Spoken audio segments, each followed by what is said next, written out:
I will replace the names of people in my story with fictional ones, let it be James and Jennifer. My boyfriend wanted to go on a vacation this summer to his mom's friend's house in Hawaii with me and his two best friends James and Jennifer. We had been planning on this all spring, and at some point, James dropped out of the trip, leaving just the three of us. For context, my boyfriend and I have been going out since November, and it's been serious. We had and still have been talking about moving in together, and he has said, and I agree, that this is a long-term situation and that we are in it for good. In early June, once James unexpectedly dropped out of the trip, Jennifer called my boyfriend and told him that now that it was just the three of us, she didn't feel comfortable with me going on the trip, since she didn't know me that well and she didn't want to be a third wheel. She said that if I were to go, she wouldn't go on the trip.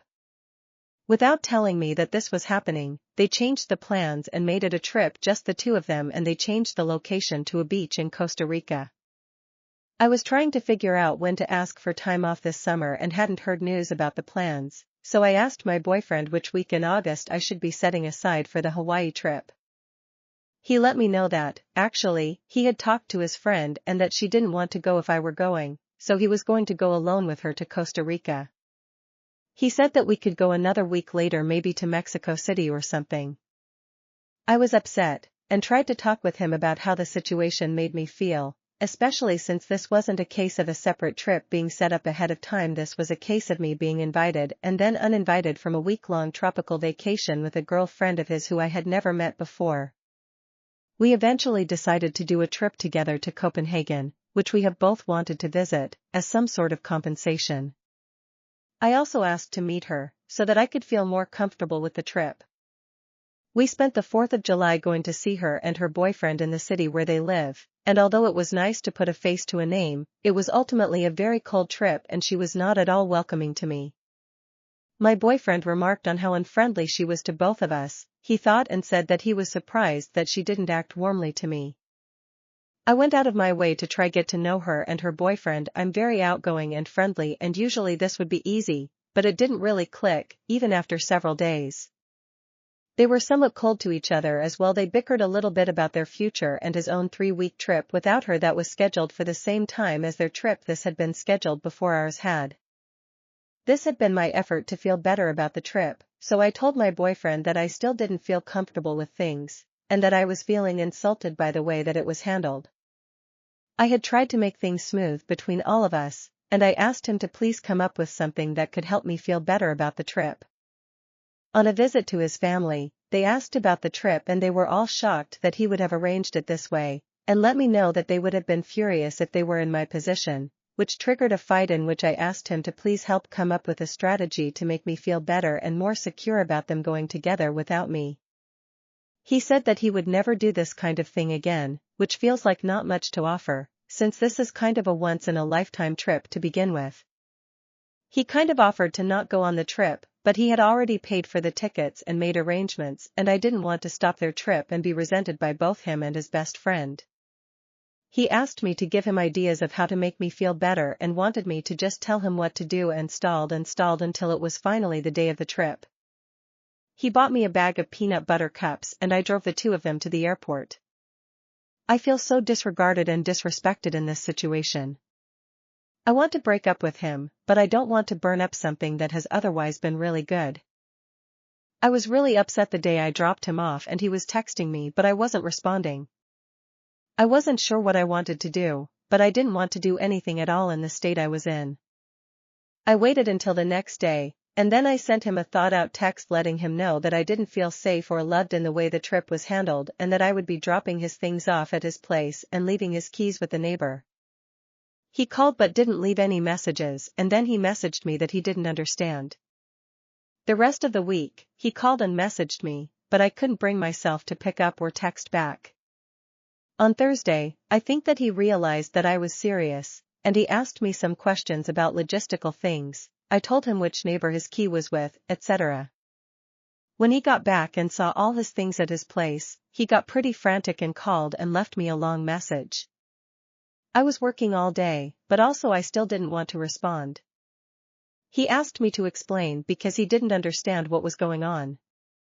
The next day, I sent another text making it clear that it was over, and he got upset and sent me a bunch of texts in a row about how he didn't understand why I was throwing away everything that we built. He left me a voicemail that was really angry that said he had no idea why I was upset and that he did not accept the breakup because he had no say in it and that he wanted me to tell him the evil story that I had made up about him to his face. I wasn't going to respond to him and I wanted to remain calm, but this upset me. So I sat down to write him this letter. It's long, so skip over if you want. I tried to call him but I started crying and told him I'd just send him an email instead. This is what it said. The time that we have had apart has given me some good space and time to think. I have had a chance to think about the things that are important for me in a relationship and I see that we should not be together. I am sorry that I have been asking for you to change things about your life that you shouldn't have to change at my or anyone's behest. From the very start, this trip was made in an insanely disrespectful way in which it started out from you being given an ultimatum by your female best friend who I had never met that either she goes or I go on this trip, and you picked her. You didn't offer to have her meet me. Theoretically, I was your long-term partner, so this would have made a lot of sense. You didn't encourage her to find someone else to come, and you didn't consult me at all. That's enough for most people to have a deal breaker, right there. However, I stayed. This is a person who you have a history with that is not entirely clear to me. Here's what I understand: some bad rumors got started about the two of you in which you spent an entire night out with her on an acid trip while you were dating someone else. Nothing happened. The other thing I understand is that you were interested in her romantically at some, theoretically other, point and that she started dating her boyfriend and that closed the door on things for you. According to what I also understand, it took a long time for Jennifer's boyfriend to feel comfortable with you being around, but you apparently worked to ultimately make him feel comfortable with you after I'm not sure how long. This is the completely unknown person who shut me out of a trip that I was originally going to go on unilateral decision. You did not tell me this was happening until I asked when the trip to Hawaii would be. You purchased tickets in another very disrespectful situation in which I have cooked dinner and have guests present, and you choose to go into my room for well over an hour to select tickets with her, and in which I repeatedly ask you to please come to dinner because you say it will just be a few more minutes each time. There is absolutely no reason for doing it at that time and in that situation, seeing as how she is in the same time zone as us and has a 9-to-5 job. This makes me feel sick to my stomach. So, to make myself feel better about this whole arrangement, I tell you that I want to meet this person. On my request, we arrange a trip to go meet her and her boyfriend, a brief trip in which they are and you explicitly agree inexplicably cold. The first conversation that we have is one in which Jennifer and her boyfriend argue about how she DM'd him while he was already in a relationship and got him to date her instead. You tell me about conversations that Jennifer has had with you recently in which it seems implied that there is some real instability in their long-term relationship, stuff about kids and dogs. I have a discussion in which I let you know that I see that and that it worries me. Meanwhile, I am still wanting all of this to work out for you and for me and for her. I, at this point, am planning on being with you for the long term and see no benefit in telling you to not go on a trip with your best friend. I want it to work out. But each and every interaction surrounding this trip chips away at my ability to handle it, the conversations that seem to go nowhere, etc. Your dad, your mom, and your grandparents are all very surprised when we tell them about this trip. It is becoming very obvious that this is a dangerous trip to make with the fragility of our relationship. Dear, we had only been together for 9 months. How long did it take before Jennifer's boyfriend was comfortable with you hanging around? Much less going on a one-on-one international tropical vacation in which he was uninvited because of your request. We go over it with friend at the rock climbing gym, we go over it in the car, we go over it while we're booking our Airbnb for Copenhagen, we go over it when I tell you that I still feel uncomfortable and I do not feel good about the trip. Talk about repeatedly saying something. Although I ask for you to help me, you actually ask me instead to come up with what would make me feel better. Surprisingly, I have no ideas either. Ultimately, it appears that the original plan to meet at my place and hang out and do a game night before you two go on the trip has been cancelled, and Jennifer will be staying at my place, but not hanging out with us at all beforehand. You attribute it to you not bringing it up with her early enough. This is apparently not something that was discussed even 2 nights before the trip. This upsets me. You do not know what to do. I don't blame you. At this point, it was well out of hand. I don't know what to do either. There is no good solution that I can think of besides waiting for the trip to be over. I tell you that either I have to get over it, or I have to break up with you, and that I don't want to break up with you. But my ability to get over it is rather worn down.